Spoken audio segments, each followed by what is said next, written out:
우리의 사귐이라는 제목으로 하나님 말씀 증거하겠습니다. 지난 시간에 우리의 사귐이라는 제목을 말씀을 드리긴 했는데요. 그 전 시간까지 했던 나타나신 바 된 말씀, 생명의 말씀에 대하여 살펴보면서 우리 예수님께서 이 땅에 오신 목적, 크게 7가지, 세분화하면 9가지에 대해서 말씀드렸습니다. 우리는 예수님께서 이 땅에 우리로 하여금 예수님을 따르는 본을 실제로 보여주시기 위하여 사람의 몸을 입고 이 땅에 오셨다. 그러니 우리는 예수님을 본받는 자가 되어야 되고, 누구에게나 전도는 다르게 하는 게 아니에요. 내가 예수님을 본받는 것처럼 예수님을 본받는 나를 본받아라 라고 말해줄 수 있는 것, 그것이 전도입니다. 그렇게 전도함으로 우리 예수님께서 보여주신 예수님의 그 십자가의 길, 그 길을 우리가 희생하며 겸손하게 또 감사하며 기쁨으로 따라갈 때 우리의 삶을 보고 믿지 않는 영혼들, 그리고 믿는데 제대로 믿지 못하는 이들이 다시 한번 새롭게 되어 예수님을 따르는 제자로서의 삶을 살아갈 수 있게 되는 것입니다.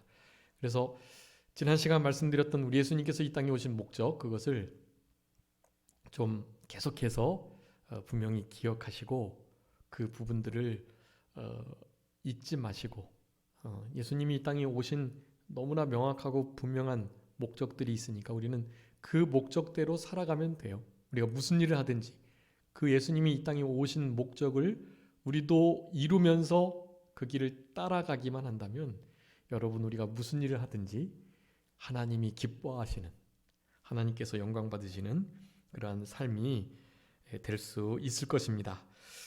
그래서 이제 3절부터 4절까지 말씀을 다시 살펴보면 우리 생명의 말씀에 관하여 살펴봤는데, 특별히 제자들, 하나님의 사람들이 그 생명의 말씀을 듣고 보고 자세히 알고 만졌다. 근데 그 영원한 생명, 이 영생이 나타나신 바 되었는데, 그 나타나신 바 된 그를 우리가 보았고 증언하였다. 그리고 너희에게 전하였다 라고 말씀합니다. 보았고 증언했고 전했다. 이게 보았다라는 것은 이제 개인적인 만남이었을 거고요. 증언했다라는 것은 그 개인적인 확신을 가지고 그렇게 살았다는 것을 말하는 거고, 전했다라는 것은 사도적 위치에서 선포하는 일을 했다. 특별히 이제 이 복음서를 중심으로 한 여러 서신서들 속에서 우리 예수님을 특별히 이제 공생의 3년 반 동안의 일뿐만 아니라 부활의 주님, 부활의 영원한 새 생명을 가지시고 우리에게 평강을 주셨던 그 예수님을 만난 그들이, 특별히 도마 같은 경우는 예수님께서 직접 손을 막 끌으셔가지고 내 옆구리에 넣어보라고, 내 손에 좀 만져보라고, 그렇게 이제 막 하셨던 것을 우리가 그런 사건들을 알고 있는데, 그런 일들로 말미암아서 실제로 너무나 명확한, 그리고 사도적 권위를 가지고 그것을 선포하는 일들을 잘 하였다라는 것입니다. 그분이 얼마나 위대한지에 대해서는 이제 지난 3시간 동안에 계속해서 말씀드렸어요. 바로 그분이 하나님이시고 하나님의 아들이시고 영원전부터 계셨던, 태초에 이미 존재하셨던 하나님의 아들이신 제2위 하나님, 성자 예수 그리스도이심을 그렇게 명확하게 증거하는 것이에요. 우리에게 나타나신 바 된 이시다. 그 생명의 말씀, 영원한 생명이 육신의 몸을 입고 성육신하셔서 나타나신 바 되었다. 그런데 이제 3절에 보니까 우리가 보고 들은 바를 너희에게도 전했다라는 거예요. 이제 자신들이 만지고 보았고 또 증언하고 이제 전하는 이 모든 것들, 이 전하는 것으로 그 이유를 밝히고 있는데, 내가 이렇게 전하는 것은 너희로 우리와 사귐이 있게 하려 함이다 라고 말하는 거예요. 지금 사도 요한이 이 편지를 쓰면서 지금 이 요한일서의 말씀은 요한복음도 복음서 중에 가장 마지막에 기록되고 또 요한 1, 2, 3서 또 요한계시록 다 예수님의 그 승천 이후에 후반부에 기록된 말씀들이거든요. 그래서 여러 복음서들과 또 서신서들이 읽혀지고 있는 가운데에서 다시 한번 요한일서와 같은 말씀을 쓰는 이때는 우리 예수님의 육체로 오심을 부인하거나 혹은 육체로 오신 건 인정하는데 신이 아니었다고 말하거나 이런 두 가지 아주 잘못된 이단 사상이 있었던 바로 그때예요. 그때에 우리가 이렇게 분명히 전했는데 이런 전한 것 속에서 거짓 선지자들, 거짓 선생들, 우리 베드로후서에서 계속 살펴봤던 것처럼 그런 거짓 사도들이 나오게 되므로 하나님과의 관계를 멀어지게 하고 그리고 참으로 예수님을 믿는 이들과 그렇지 않은 이들의 사이에서 여러 가지 분쟁이 일어나는 것을 우리 사도 요한이 본 거예요. 그래서 우리가 이것을 다시 너희들에게 전하는 것은 이라고 말하면서 너희들과 우리 사도들 사이 안에서 사귐이 있게 하기 위함이다 라고 말하는 거예요. 이 사귐, 우리 지난 시간 잠깐 말씀드렸는데 이 사귐이라는 단어의 그 헬라어 단어가 코이노니아라고 말씀드렸어요. 코이노니아, 연합, 교제, 사귐, 공동체 안에서의 생활 뭐 이런 의미가 있습니다. 이 코이노니아가 교회라는 이름으로 명명된 이 공동체 안에서 아주 중요한 위치를 차지하고 있는 거예요. 지금 이 우한폐렴 코로나19 사태로 대면 예배가 아직까지도 제한받고 있는 중에 있는데요. 우리 저기 구청에서 공문을 붙이라고 이제 공문이 왔더라고요. 근데 뭐 성가대 금지 막 그런 표현들이 막 그 안에 있어가지고요. 제가 지금 안 붙였어요. 너무 마음이 그래가지고. 아니 구청에서나 행정부가 교회를 향하여 금지를 하도록 하면 안 되잖아요. 이를테면 그런 요청을 하면 또 모르겠는데 마치 명령조로 그것을 하지 않으면 방역 감염법에 걸려가지고 무슨 해코지를 받을 것이니까 위협하면서 그렇게 하라고 하는 것 같아서 제가 걸지 않았습니다. 방역을 철저히 하고 환기시키고 다 하고 있긴 한데 걸지 않았어요. 사실은 그렇게 교회 안에서의 어떤 모임, 집합 그리고 공동체 안에서의 교제 이것을 금할 수 없어요. 금하면 안 돼요. 우리가 자원해서 그렇게 할 수는 있어요. 그런데 누군가가 그것을 강제해서는 안 되는 거예요. 그런 것이 바로 신앙의 자유의 한 부분이고요. 특별히 교제라는 면, 이 코이노니아 이것은 뭐 지난 시간에 말씀드렸던 것처럼 디다케, 디아노니아 뭐 이런 다른 그러니까 가르침과 또 전도와 또 어떤 선포 이런 것들만큼 아주 중요한 그러니까 하나님의 말씀이 선포되는 그 역사와 봉사 그리고 전도하는 그런 일들이 아주 중요한 교회의 요소들이지만 하나님의 말씀이 선포되는 것만큼 중요한 것이 바로 교제예요. 이 교제가 없다면 그러니까 하나님의 말씀 안에서 거의 반 이상이 잘려나간 상태, 거의 반이 제대로 온전하지 않은 상태를 말한다고 하겠습니다. 왜냐하면 분명히 우리 사도 요한이 말하는 거예요.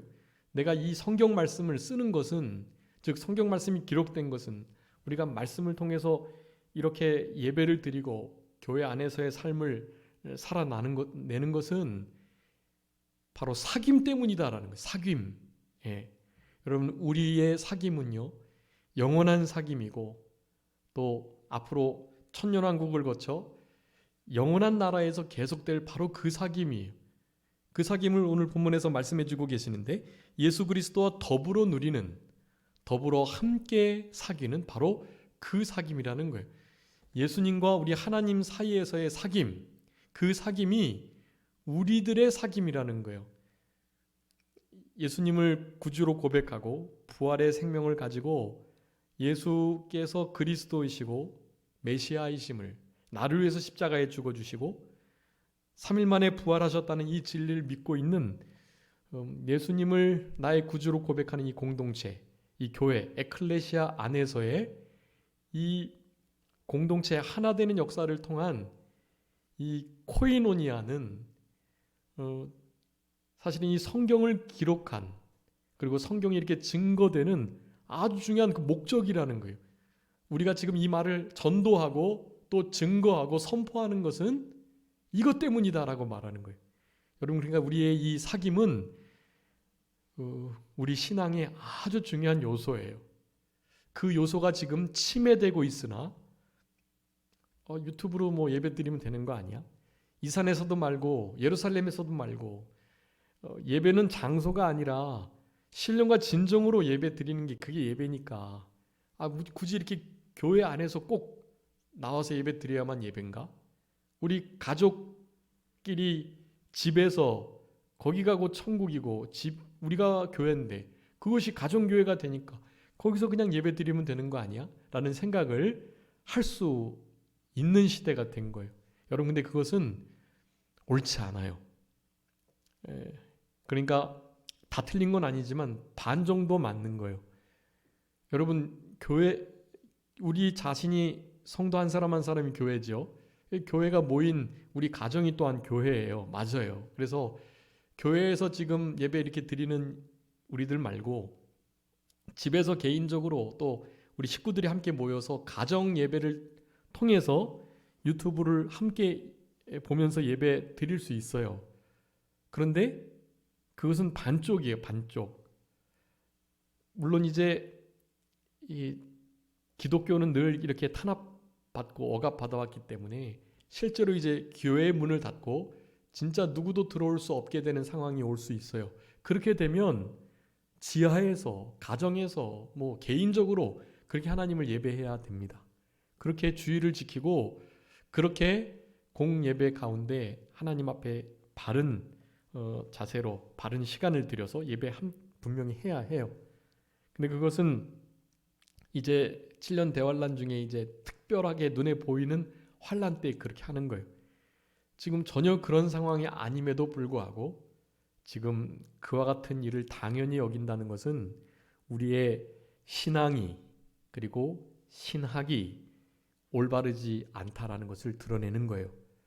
여러분, 우리 하나님을 예배하는 일에 있어 이 성도의 사귐, 이 교제의 면은 아주 중요한 것입니다. 성경이 바로 그것을 위해서 쓰여지고 그것을 드러내기 위해서 요한일서의 말씀을 지금 쓰고 있다고 분명히 우리 사도 요한은 말하는 거예요. 여러분, 이 우리의 성도 안에서의 이 사귐을 그냥 단순한 어떤 믿는 이들의 공동체 안에서의 약간의 그런 교제, 사귐 뭐 이 정도로만 보시면 안 돼요. 이것은 예배의 본질이며 하나님과 예수 그리스도와 더불어 누리는 그 안에서의 그 사귐이 바로 우리 믿는 성도들에게 투영돼서 우리들 삶 속에도 하나님과 예수님 사이의 그 더불어 사귀는 그 교제의 역사가 바로 예배를 통해서 이루어져야 하는 거예요.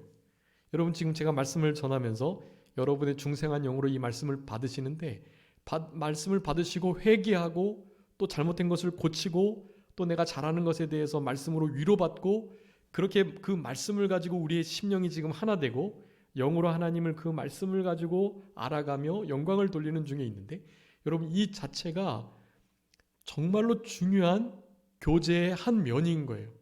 근데 이 교제뿐만 아니라 함께 모여서 서로 눈을 마주치고 또 어깨동무를 하고 악수를 하고 또 포옹을 하고 이와 같이 하나님의 사람들이 함께 우리 주님과 하나님 사이에서 있는 그 영원한 교제, 그 더불어 사귀는 그 사귐의 역사가 실제적으로 우리의 예배 가운데 있어야 된다라는 거예요. 유튜브를 보면서도 영적으로는 함께 연대되고 한 말씀을 받으니까요. 그럴 수 있죠. 그런데 이렇게 함께 대면하여 보는 것과는 다른 거예요. 여러분, 영화와 뮤지컬의 차이가 뭔지 아시나요? 영화도 보는 거고 뮤지컬도 내나 보는 거죠. 그런데 뮤지컬도 영화처럼 찍어가지고 볼 수 있어요. 그런데 그것을 뮤지컬 봤다고 하지 않아요. 뮤지컬은 어떻게 해야 돼요? 그 현장에서 실제 배우와 함께 호흡하며 함께 그들과 눈을 맞춰가며 그렇게 보는 것이 그게 바로 뮤지컬이에요. 뮤지컬. 여러분, 이 뮤지컬과 일반 영화는 사실은 그 모든 추구하는 면이 다른 거예요. 우리가 흔히 예배를 본다고 말하는데 예배를 보는 거 아니죠? 예배는 뭐 하는 거예요? 드리는 거예요. 예배 본다. 그것은 잘못된 교회 용어입니다. 예배 본다라는 말을 쓰시면 안 돼요. 습관이 돼서 쓰실 수는 있는데 자꾸만 생각하시고 고치셔야 돼요. 예배는 보는 게 아니라 드리는 거예요. 여러분 이 시간에 주님께 우리 사랑하시는 아버지께 뭐 드리실 수 있으신가요? 지금 너무나 귀하디 귀한 시간 드리고 계시죠? 너무 잘하시는 거예요.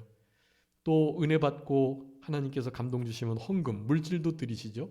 너무너무 잘하시는 거예요. 또 이 시간에 회개하며 이제 주님 이렇게 살겠습니다. 다짐하지요? 마음 드리는 거예요.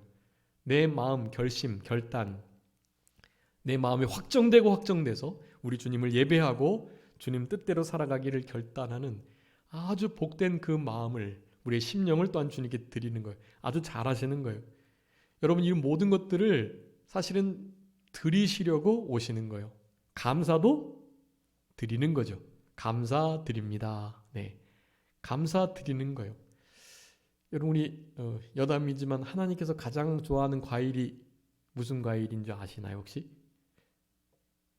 하나님이 가장 좋아하시는 과일. 어떤 분이 사과라고 그러더라고요. 사과. 계속 하나님께 죄송하다고 사과만 하니까 사과 좋아하신다고. 하나님은 사과 안 좋아하세요. 맨날 죄송하다고 하는 거 하나님이 그렇게 기뻐하지 않는단 말이에요. 하나님 뭐 기뻐하실까요? 예? 아까 뭐 드린다 그랬죠? 네, 감사드리니까 감을 제일 좋아하신다는 그런 우스갯소리가 있습니다. 감사드리니까 감을 하나님이 제일 좋아하시는 거 아니고요. 그렇지만 감사는 실제로 하나님이 정말 좋아하고 기뻐하세요. 시편 50편에 감사로 제사를 드리는 자가 하나님을 어떻게 한다? 영화롭게 한다. 우리 하나님은 감사로 예배할 때 영광을 받으세요. 예. 감사하는 마음에 사탄이 그 어떠한 미혹과 유혹에 뿌리를 내릴 수 없어요. 사탄이 도저히 역사할 수 없는 밭이 감사하는 마음밭이에요. 이 감사를 우리는 항상 하나님께 어떻게 해야 돼요? 드려야 해요. 그래서 항상 기뻐하고 범사에 감사해야 하는 거예요. 범사에 감사드리라. 예, 우리는 하나님 앞에 감사를 항상 드려야 합니다. 사실은 죄를 짓고 나왔을지라도 하나님 죄 지은 나를 예수 그리스도의 보혈을 믿고 의지하여 은혜의 보좌 앞에 나아갈 때 받아주신다고 말씀해 주셔서 감사합니다.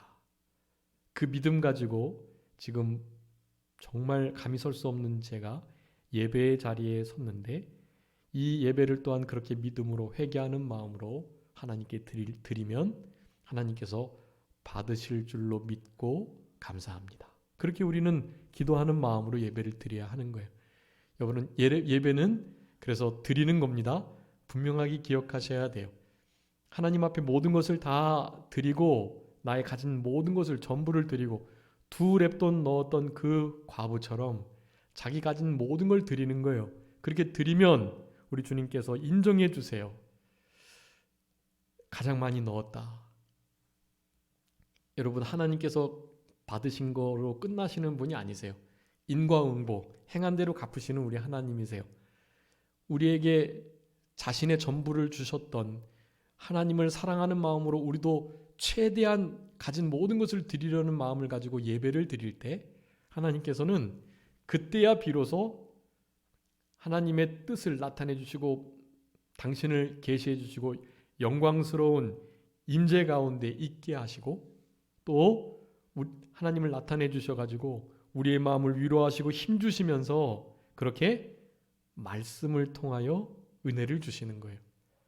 여러분, 우리가 하나님께 드린 것에 대한 대가는 아니지만 우리가 그렇게 제대로 된 예배를 드리면 하나님은 말씀을 통해서 우리에게 은혜를 끼쳐주시고 사랑을 주시고 위로를 주시고 회개함을 주시고 하나님을 더욱더 깊이 알아가고 또한 사귀게 되는 그런 영적 귀한 복을 우리들에게 내려주시는 것입니다.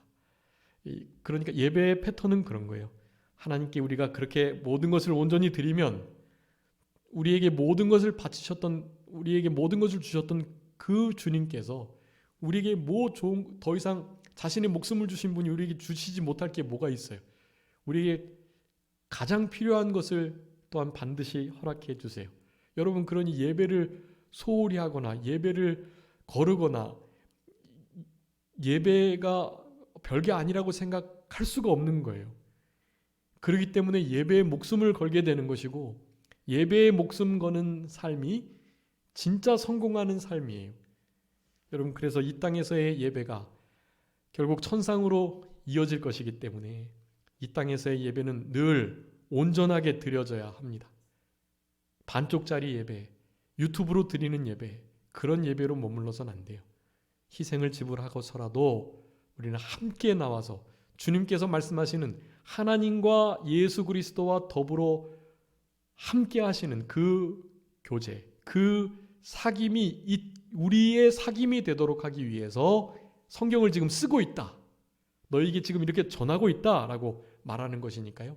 여러분, 우리의 삶 속에서 이 성경 안에서 기록된 하나님과 우리 예수 그리스도 사이에서의 이 함께 더불어 교제하는 이 귀한 사귐이 우리와 하나님 사이에 또 우리와 우리들 사이에 성도 사이에서의 그런 교제의 역사가 되도록 그렇게 힘을 다하시는 그런 우리들이 되어야 되겠습니다. 그래서 우리의 사귐은 아버지와 그 아들 예수 그리스도와 더불어 누리는 바로 그 사귐을 위해서 이것을 지금 보고 들은 바를 생명이 나타난 바 된 그 영생에 관한 그 모든 말씀들을 지금 이렇게 증거하고 전하고 있다라고 말씀을 하는 것입니다. 그러면서 우리가 이것을 쓰는 것은 우리의 무엇이요? 기쁨이 충만하게 하려 함이다. 이제 기쁨에 대해서도 살펴보겠는데요. 이 기쁨은 바로 이 영적인 교제, 우리의 사귐 속에 드러나는 기쁨이에요. 당연히 이 복음의 역사를 통한 기쁨의 그 종류들이 많아요. 그런 기쁨들도 다 살펴보겠지만 이 기쁨의 가장 근본은 먼저 우리 하나님과 원수되었던 사이에서 화목된 그 상태, 그리고 하나님과 예수님 더불어서 그 사귀는 그 교제 역사가 이제 생판 남남이지만 우리 성도들 사이 안에서의 그 교제와 사귐이 된다라는 그 사실 때문에 얻어지게 되는 기쁨, 그 기쁨을 말하는 것이고 그 기쁨이 충만하게 하시기 위하여서 이 지금 요한일서의 말씀을 쓰고 있다라고 말씀하는 것입니다. 그래서 이 말씀을 쓰는 중차대한 목적을 두 가지 오늘 본문을 통해서 말씀해 주고 계세요. 첫 번째는 우리와의 사귐, 그것이 예수 그리스도와 하나님과 더불어의 사귐이라는 것을 알게 해주시고자 이 성경을 쓰고 있고, 두 번째는 기쁨이 충만하도록 하시기 위하여 이 말씀을 쓰고 있다. 여러분, 이 시대에 말씀드렸던 것처럼 핍박이 많았고 또 거짓 선지자들, 선생들이 역사를 했기 때문에 예수님을 믿으면 핍박을 받고 결코 어떤 기쁨을 누리는, 특별히 충만하게 기쁨을 누리는 그런 일을 할 수 없는 시대 속에 살고 있었던 거예요. 그런데 상황과는 관계없는 참된 기쁨과 평강이 충만하도록 이 말씀을 쓰고 있다라는 것이, 여러분, 우리의 삶 속에 하나님과 우리 사이에서의 그 교제가, 성도 안에서의 하나님과 예수님 사이에서의 그 교제가 늘 계속될 수 있도록 우리의 마음을 지키고 이런 말씀들을 늘 되새김질하고 묵상하면서 그렇게 이 땅을 살아가시는 우리들이 되어야 되겠습니다. 우리 이 사귐에 대해서 시편 133편 1절 말씀에는요, 형제가 연합하여 동감이 어찌 그리 선하고 아름다운고 라고 말씀해요. 여러분, 우리의 형제 사이에서의 이 사귐이 우리 하나님이 정말 기뻐하고 원하시는 거고요. 형제 안에서의 제대로 된 사귐, 이것이 없으면 하나님과 우리 사이에서의 그 바른 관계와 사귐도 제대로 되지 않았다라는 것을 드러내는 거예요. 그러니까 나는 하나님하고 언제나 지금 괜찮아. 나는 하나님을 언제나 사랑하고 하나님과 나가 깊은 교제 가운데 있어.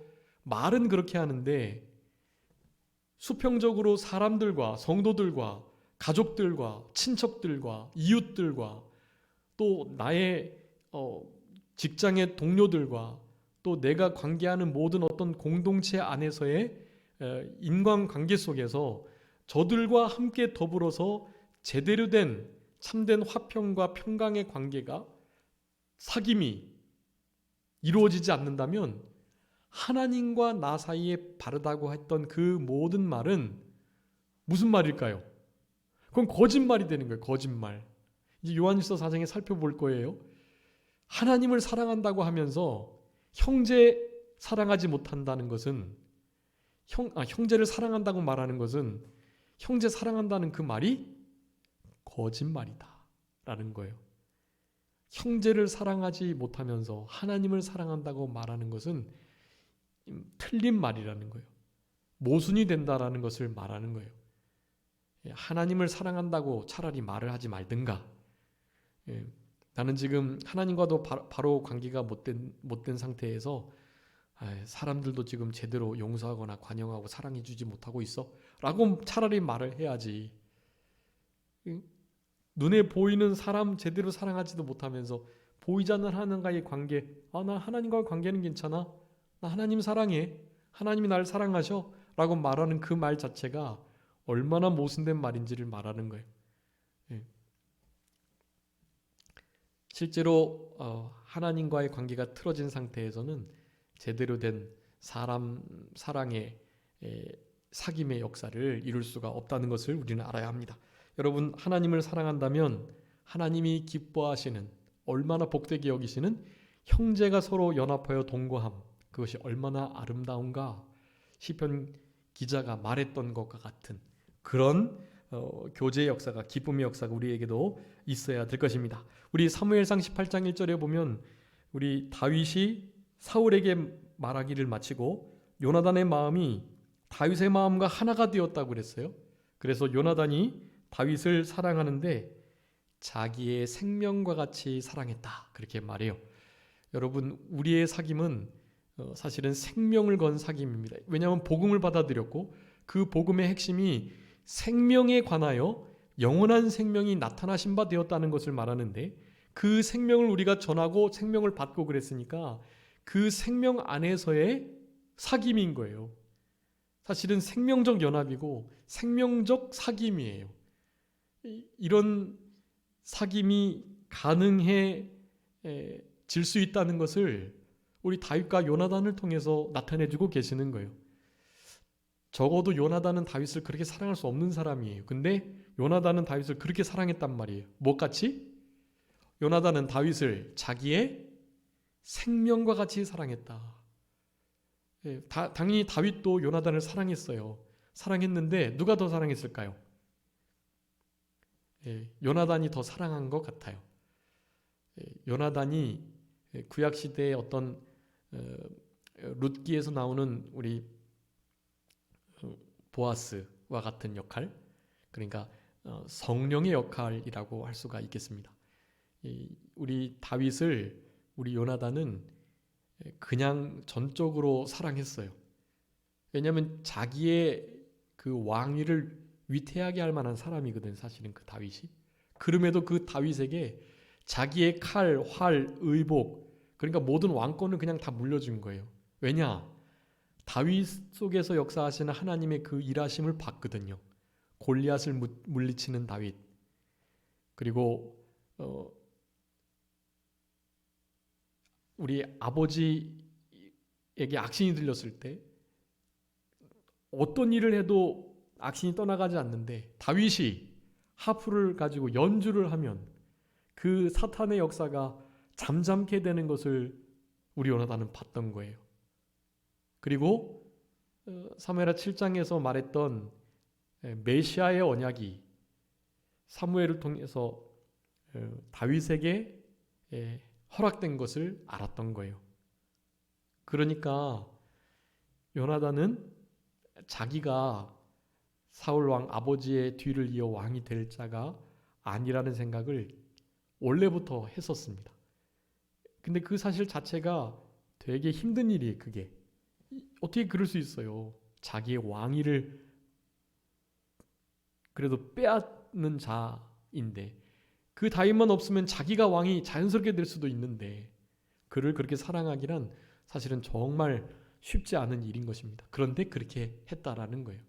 우리 하나님의 무조건적인 조건 없는 그런 사랑을 조금이나마 드러내는 그런 관계라고 할 수가 있겠습니다.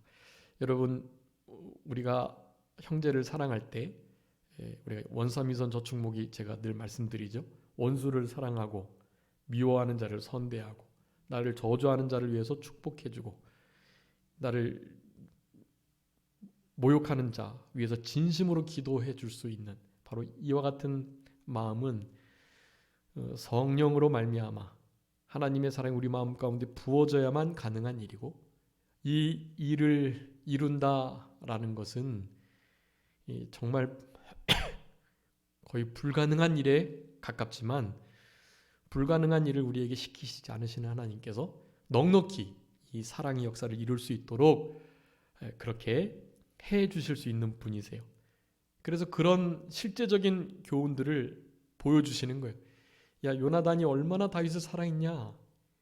자기의 생명과 같이 요나단이 사랑했던 것을 보면 알 수 있지 않냐.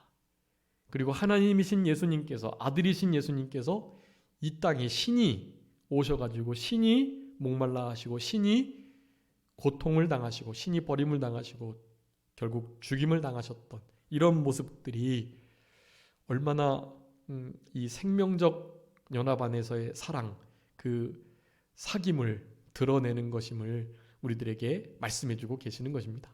그래서 성경의 여러 이 사귐과 또 사랑함을 우리가 살펴볼 수 있겠지만, 우리 사무엘상 18장에 있는 것처럼 우리 다윗과 요나단의 이 형제의 사랑과 연합, 이것을 항상 우리가 그 예로 붙들고 우리 안에서 이렇게 실제적인 생명을 나눌 수 있는 참된 신앙의 친구 한 사람, 그 한 사람 만나기만 해도 그건 정말 성공한 거예요. 여러분, 그런 말 세상에도 있죠. 인생을 살아가며 참된 친구 하나만 얻어도 성공한 인생이다. 그런데 3명을 얻으면 어떻겠어요? 3명을 얻으면 그 사람은 정말로 성공한 인생, 진짜 괜찮은 인생을 살아간 거예요. 한 사람만 있어도 잘한 거예요. 그런데 3사람이라면 더할 나위 없는 그런 인생을 살아갔다고 해도 무방합니다. 여러분, 우리 안에 진짜 정죄하지 않고 비판하지 않고 있는 말 그대로를 받아줄 수 있는 진짜로 생명의 연합이 된 그런 신앙의 지체들, 그런 지체들을 만나는 일, 여러분, 이것이 참 귀하고 좋은 일이고 하나님께 기도하셔야 돼요. 하나님 그런 다윗과 요나단의 관계를 좀 보일 수 있는 그런 진짜 귀한 믿음의 지체, 믿음의 배우자를 만나게 도와주십시오라고 여러분 기도하셔야 돼요. 그러면 하나님께서 반드시 이루어 주세요. 그런 기도는 하나님께서 이루어 주세요. 그리고 내가 다윗이 되도록, 요나단이 되도록 노력해야죠. 노력하고 힘을 쓰면 성경이 그 일을 위해서 우리에게 쓰여졌고, 이 우리의 사귐, 하나님과 예수님과의 이 더불어 교제하는 이 사귐이 우리 안에 있도록 하시기 위해서 일하시는 하나님이시기 때문에 여러분의 삶 속에 반드시 그런 참다운 믿음의 동역자 지체들을 허락해 주실 것이다. 다윗과 요나단 같은 형제가 서로 연합하여 동거하면 얼마나 아름다운가. 우리 하나님께서 우리에게 요구하시는 바이기도 하니까 그 일을 위해서 우리는 늘 하나님께 기도하시면서 신앙의 삶을 걸어가야 할 것입니다. 그러면서 이제 요한복음 13장 8절에 우리 예수님께서 베드로에게 하셨던 말씀이에요. 베드로가 내 발을 씻길 수 없습니다라고 말을 하자 예수께서 대답하십니다. 내가 너를 씻어주지 아니하면 내가 너와 상관이 없다라고 말해요. 여러분, 예수님과 상관이 있는 삶을 살기 위해서는 날마다 발을 씻어야 합니다. 우리 발을 주님께 늘 내어드려야 돼요. 예수님께서 우리 발을 늘 씻으시도록 해야 돼요. 근데 예수님은 올라가셨죠. 대신 누가 오셨어요? 보혜사 성령님께서 오셨어요. 보혜사 성령님께서 오셔서 우리에게 이 일을 하도록 하세요.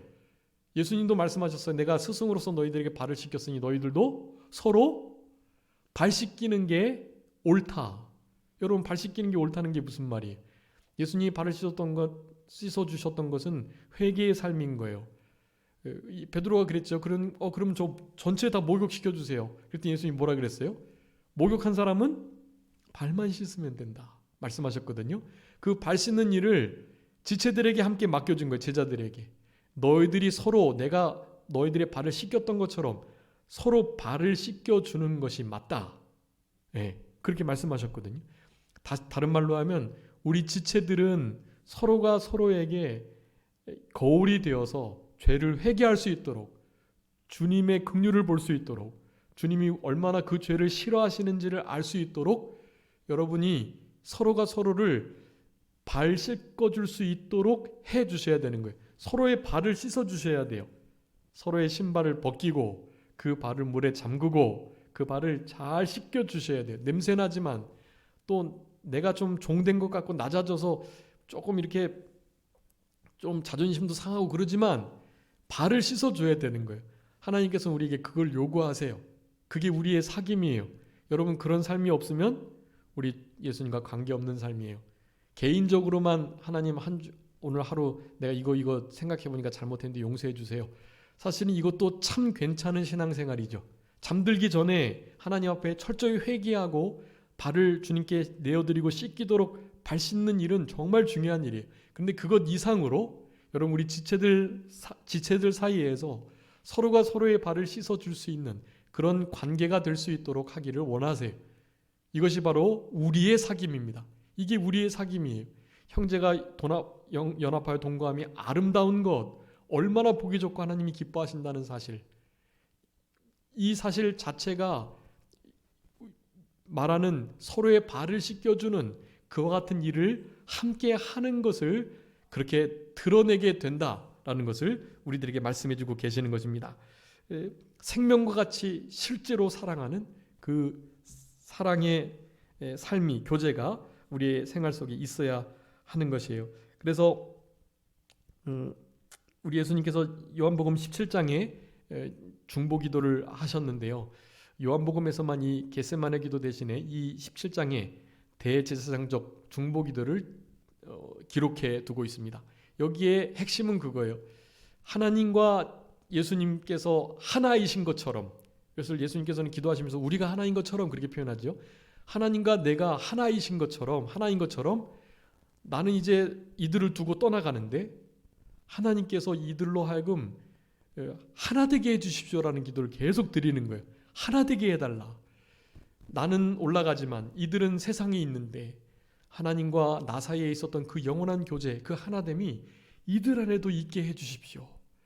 이 지체들 안에, 이 제자들 안에 서로가 서로를 위하고 발 씻기고 하나 되는 역사를 통해서 하나님께서 남겨주신 그 마지막 사명, 사랑의 세계 속에 거하며 예수 그리스도의 사랑을 전하는 그 일을 잘 감당하도록 하나님 좀 도와주세요 라고 우리 예수님께서 하나님께 기도하는 것입니다. 여러분, 이런 기도를 우리는 서로 지체들을 위해서 기도해 주셔야 돼요. 평안의 매눈줄로 사랑의 평강의 마음을 지키는 그 띠를 성령의 하나 되게 하시는 역사를 힘써 지키라는 우리 에베소서 골로새서의 말씀들과 같이 우리에게 맡겨주신 이 하나님의 교회, 이를테면 산정교회, 우리가 섬기는 그 교회 안에서의 성도 사이에서의 그 하나됨, 사랑의 띠로 평강이 서로의 마음을 주장하는 그 하나됨의 역사를 계속해서 이룰 수 있도록 노력을 해야 된다라는 것을 우리들에게 말씀해 주고 계시는 것입니다. 여러분, 이런 삶을 주님께서 요구하셨고 그 일을 위해서 우리를 부르셨고 그 일을 위해서 우리 예수님께서는 이렇게 하나님께 기도까지도 드리셨다라는 것입니다. 여러분, 우리 사도 바울은 이 사귐을 어떻게 표현하고 있냐 하면 빌립보서 3장 말씀 8절 9절에 보면 사도 바울이 자신의 모든 것을 해로 여겼다라고 말씀하면서 내 주 그리스도 예수를 아는 지식이 가장 고상하기 때문이다. 내가 그를 위하여 모든 것을 잃어버리고 배설물로 여김은 그리스도를 얻고 9절에서는 그 안에서 발견되려 합니다. 그리스도를 얻고 그 안에서 발견되려 하는 이 일, 여러분, 이것이 사도 바울이 추구하는 하나님과 사도 바울 사이 안에서의 그 교제, 사귐인 거예요. 근데 그런 사귐이 지체들 안에 있기를 사도 바울은 말씀을 하고 있는 것이에요. 자기 자신이 그리스도 안에서 발견되고 그 그리스도를 얻는 일을 위해서는 자신이 가지고 있는 학벌, 지혜, 지식 모든 것을 그냥 배설물과 같이 여기고, 아니 한 걸음 더 나아가서 해롭게 여기는 거예요. 그 해로운 게 아닌데도 해롭다고 여기는 거예요. 배설물로 여기고 오직 예수 그리스도를 아는 것, 그 안에 발견되는 것, 그를 얻는 것, 그것을 가장 가치 있게 생각하며 생활했다라는 거예요. 여러분, 우리도 하나님과 더불어 사귀는 그 사귐이기에 사도 바울이 추구했던 바로 이 일을 지체 안에서 찾아야 합니다. 사도 바울이 주님 안에서 이렇게 주님을 얻고 주님 안에서 발견되고 이 일을 했던 것처럼 여러분, 우리 지체 안에서 그런 일이 있도록 해야 돼요. 이 사람하고 같이 있으면 예수님과 같이 있는 것 같은, 예수님 안에 있는 것 같은, 저 사람과 시간을 함께하면 예수 그리스도를 얻은 것 같은 그런 교제가 되어야 되는 거예요. 여러분, 그런 교제를 꿈꾸시고 그런 교제를 추구하셔야 해요. 세상적인 교제가 아니에요. 그것은 다분히 영적이고 또 혼적이기도 하고 정서적이기도 한 그런 온전한 사귐이라고 할 수가 있겠습니다. 여러분, 우리에게 주시는 우리의 사귐은 그런 사귐들이라고 할 수가 있겠어요. 여러분, 이런 사귐이 있기 위해서는 빌립보서 2장 1절부터 4절까지 이 말씀에 보면 그리스도 안에서 무슨 권면이나 사랑에 무슨 위로나 성령의 무슨 교제나 긍휼이나 자비가 있거든 마음을 같이하여 같은 사랑을 가지고 뜻을 합하여 한 마음을 품어 아무 일이든지 다툼이나 허용으로 하지 말고 오직 겸손한 마음으로 각각 자기보다 남을 낮게 여기고 각각 자기 일을 돌아볼 뿐더러 각각 다른 사람의 일들을 돌아보아 나의 기쁨을 충만하게 하라라고 말씀하고 계세요. 여러분, 여기 참 중요한 말씀인데요. 마음을 같이하여 같은 사랑을 가지고 뜻을 합하여서 한 마음으로 무슨 일을 하든지 아무 일이든지 다툼이나 허용으로 하지 말고 오직 겸손한 마음으로 각각 자기보다 남을 낮게 여기며 그런 교제를 해야 된다는 거예요. 여러분, 우리 안에서 이 교제가 지속되기 위해서는요, 저 사람은 모든 일에 나보다 나아라는 마음을 가지셔야 돼요. 이게 참 중요한 원리인데요. 객관적으로 봐도 저 사람은 나보다 못해요. 근데 성경에서는 각각 무슨 일을 하든지 나보다 누구를요? 남을 어떻게 하라는 거예요? 낮게 여기래요. 그러면 낮게 여기는 거예요. 객관적으로 나보다 못해도 나보다 낫다라고 하는 거예요. 여러분, 우리가 알고 있는 어떤 사실 있잖아요. 사실. 그 사실은 흔히 말해서 객관적이라고 해요. 여러분, 그 객관적인 사실로 판단하시면 안 돼요. 세상에서는 그나마 객관적인 사실로도 판단하지 않죠. 다 자기 주관대로 판단하죠. 세상에서는 객관적으로 아주 그렇게 좀 분명하게 사실대로 판단하는 것이 중요합니다. 근데 교회는 그게 아니에요. 여러분, 사실보다 더 중요한 게 그 사실에 사랑을 더하는 거예요. 그 사실에다가 사랑을 더하면 그게 진실이 되는데, 여러분, 우리는 사실로 성도들을 대하는 게 아니라 진실함으로 대하는 거예요. 사실에다가 사랑을 더하여, 그 사랑은 당연히 하나님의 말씀에 기반한 사랑. 나보다 남을 낮게 여기라라고 성경에서 명령하시니까 저 사람이 객관적으로 나보다 훨씬 더 못하지만 어떻게 하라고요? 낮게 여기는 거예요. 주님의 사랑을 더해서 저것조차도 실제는 나보다 나아라는 믿음을 쓰시는 거예요. 그래도 저건 나보다 못하지 라는 생각을 하시는 그 순간 사실은 이 하나됨이 깨지게 돼요. 늘 나보다 낫다, 내가 저 사람보다 못하다, 적어도 내 동기가 좀 안 좋을 거야, 아니면 실질적으로 어떤 부분들은 내가 훨씬 못 미쳐 라는 생각을 가지고 그 객관적인 사실에 사랑을 더하여 진실함으로 대하는 거예요.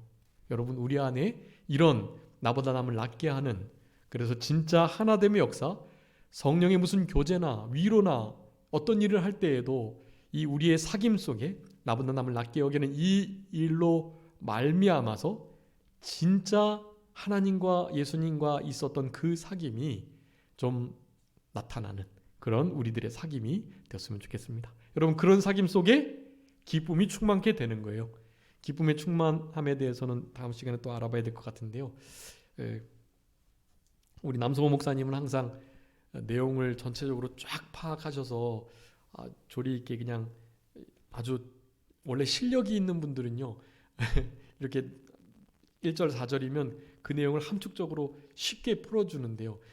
저같이 실력이 없는 사람은 그냥 계속해서 설명을 해야 되는 거거든요. 그래서 지금 같은 제목으로 지금 벌써 4주째 하고 있는데 다음 시간 한 번 더 하면서 이 교제에 대한 부분, 못한 부분하고 이제 기쁨에 대해서 살펴보고 1절부터 4절은 이제 마치도록 하겠습니다. 근데 아주 중요한 말씀이니까요.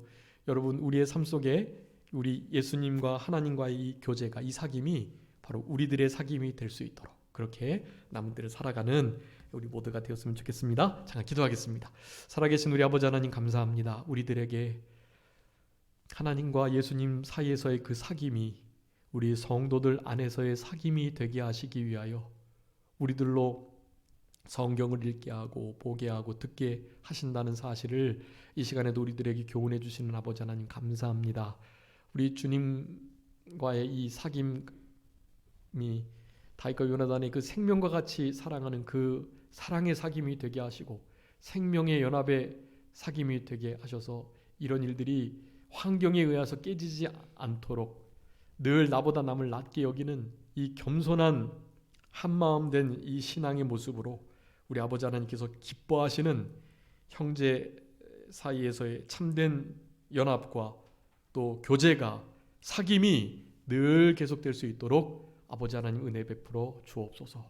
우리 형제와 지체들을 사실로 대하지 않게 하시고 그곳에 사랑을 더하여 진실함으로 서로를 대하는 우리들이 되게 해주시기를 간절히 바라옵고, 주님께서 우리를 대하셨던 것처럼 우리도 우리의 지체들을 심지어 원수까지 대할 수 있도록 우리 아버지 하나님께서 역사하여 주옵소서. 모든 것 주님께 맡기오며 특별히 우리 윤재필 성도님과 박은숙 성도님, 우리 다의 아버지 하나님께서 권고하셔서 우리 박은숙 성도님과 또 다혜는 잘 태어냈는데 아버지 하나님 감사드리옵고, 우리 윤재필 성도님도 하루속히 잘 태어나실 수 있도록 아버지 하나님 은혜를 베풀어 주옵소서. 모든 것 주님께 의탁하오며 살아계신 예수 그리스도의 이름으로 기도 올리옵나이다.